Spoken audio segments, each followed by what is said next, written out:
Hello and welcome to another part of my Souls-like combat tutorial series. In this episode, I'm gonna show you how to deal damage to an enemy and let the enemy react to the damage. So let's get started. First, we need to create the enemy itself, so right click, blueprint class, let's select character and name it BP Master Enemy.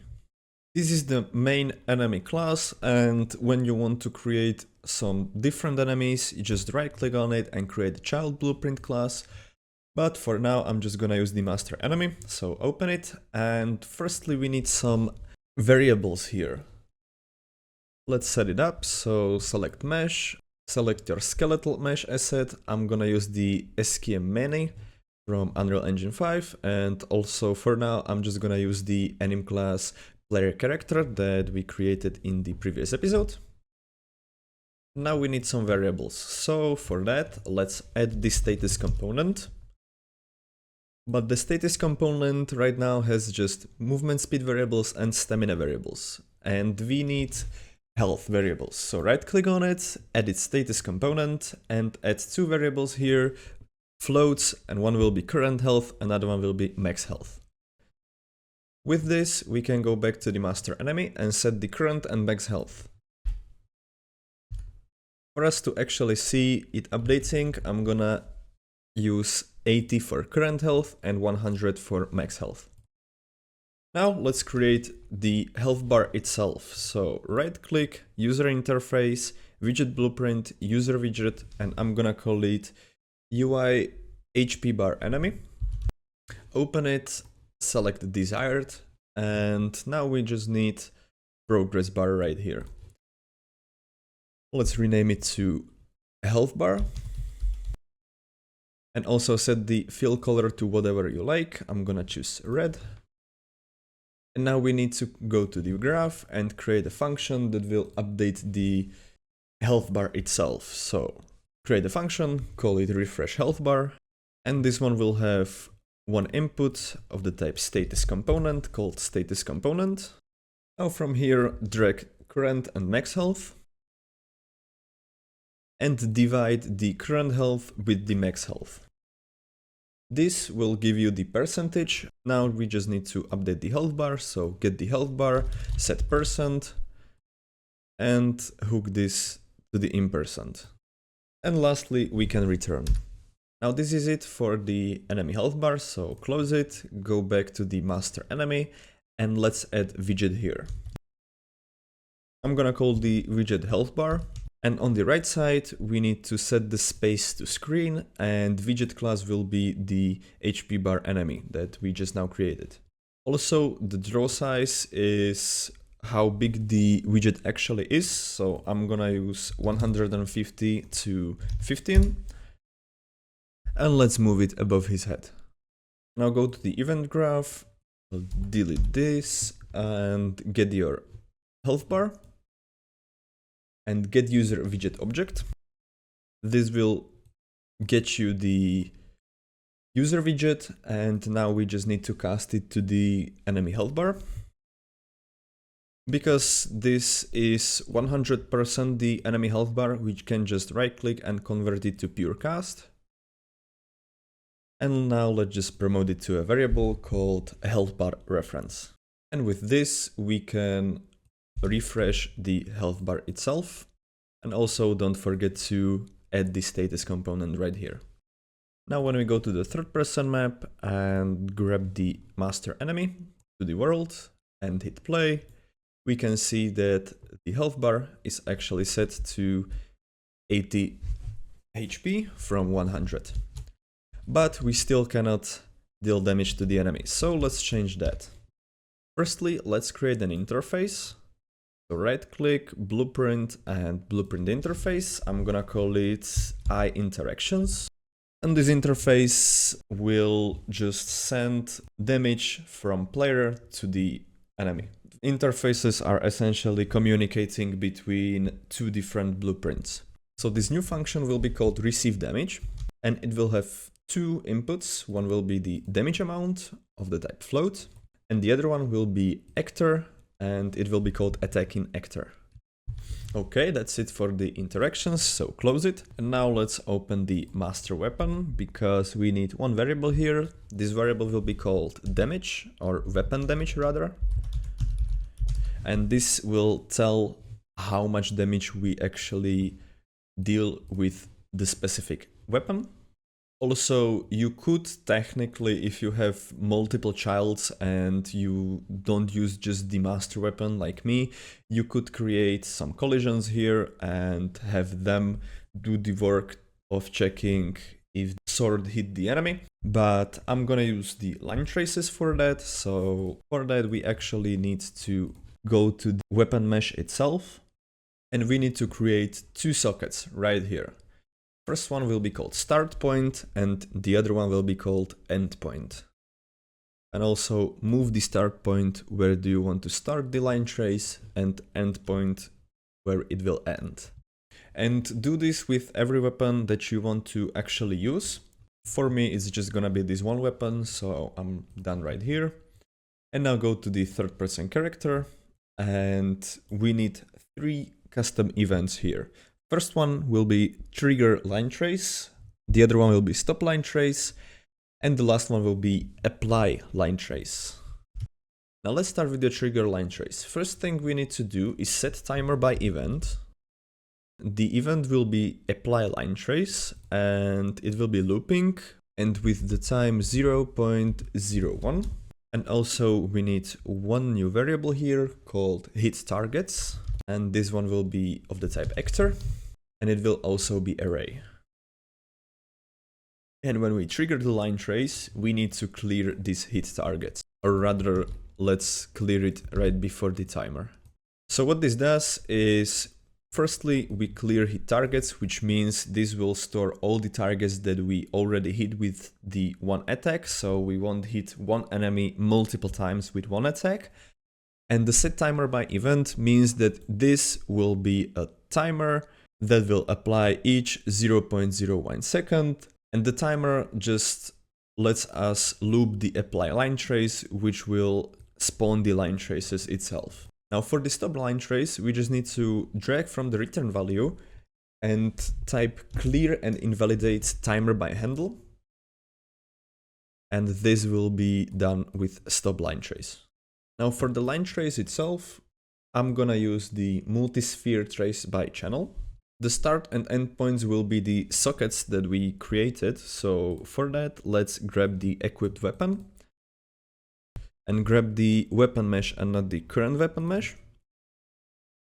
And from here we just need to get socket location, copy paste it, and the first one will be called the start point and the other one will be end point.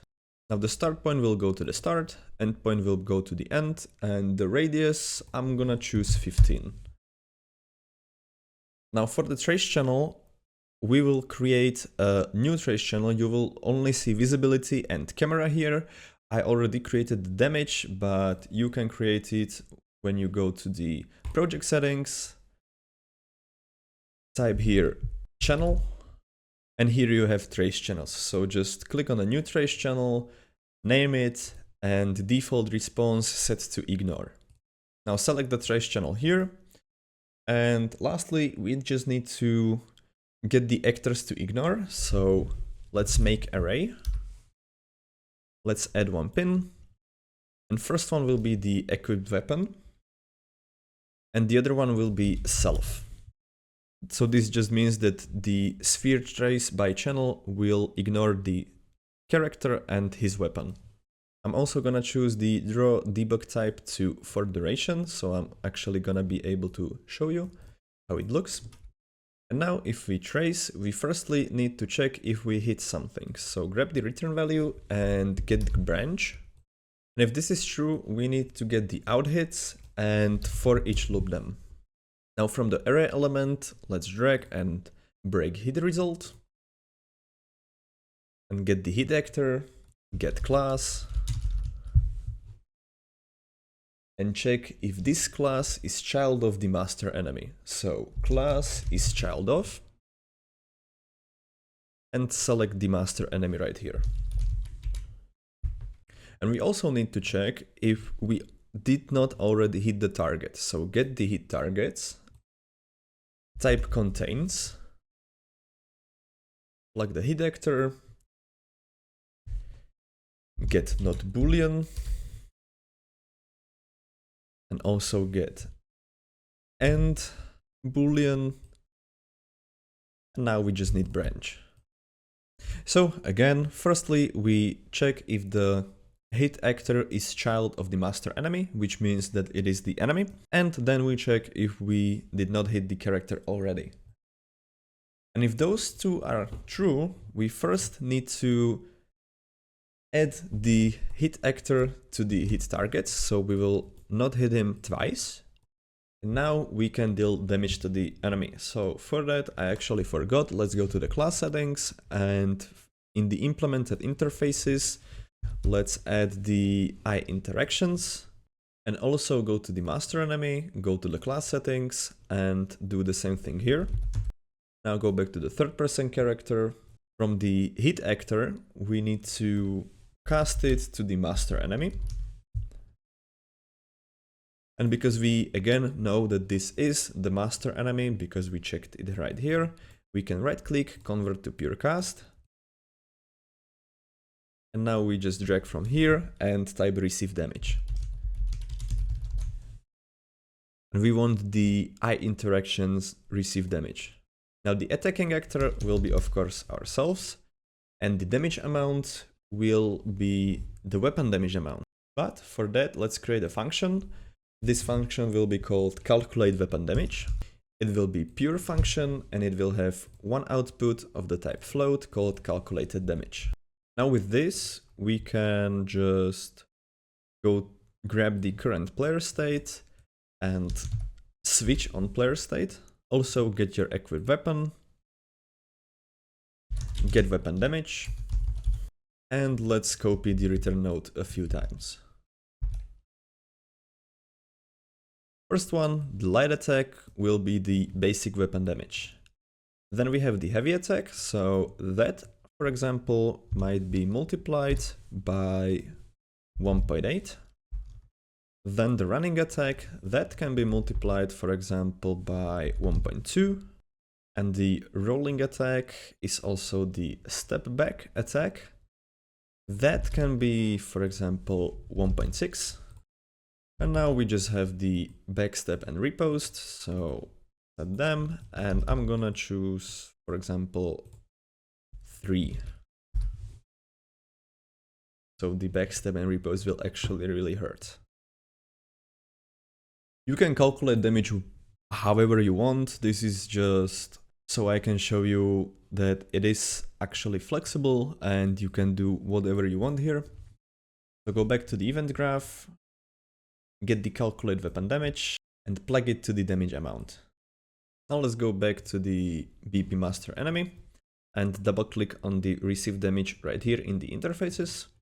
It will make this event, and for now let's just print, and we will print the damage amount, and also let's print the attacking actor. But before we go and hit play, go to your mesh and scroll down to the collision presets, select custom, and set the collision responses to damage to block. Do the same thing in the third person character. And when you are done, let's just click play and let's see. Oh, I forgot, we need to somehow trigger the trigger line trace. So for that, let's go to the animations and to the attacks. And now we need 2 notifies. So for that, we right click, add notify, new notify, and it will be called start trace. And when you want the trace to end, let's just right click again, new notify, and this will be called the end trace. Do this with every of your attacks, and then go to the BP player character, and let's actually grab the anim notifies. So start trace and also end trace, get the character reference, and from here let's just type trigger line trace and stop line trace. Compile, and when we play we should, we see the line traces right here, and when we hit the enemy it actually says that we dealt 0 damage, which is weird. Oh, that's because we actually didn't set any damage right here. So let's set it to, for example, 20. And it is still 0. But we can see that we actually hit the character. And it is 0 only when we hit the first time. So that's actually some kind of bug. Let's go to the event graph, primary attack, handle attack, and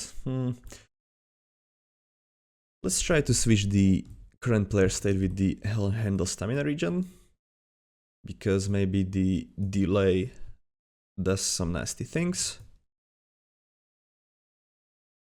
So let's see, play, and yes, that was it. Okay, so now we can actually see that we will be able to damage the enemy, but nothing is happening. So for that, go to the master enemy, delete the print strings, and we need somehow to decrease the health of the enemy. So for that, let's actually go to the status component and create another function. This will be called decrease health, and it will be almost the same as the decrease stamina, so we can just copy this right here. Let's plug this here and change the name to amount. Also change the current stamina to current health, and the same thing goes here. But one difference will be that when we return, we actually want to check if character has 0 health. So drag from this, add pin node, and call it isDead. And with this, we can actually decrease the health. So grab the status component, decrease health.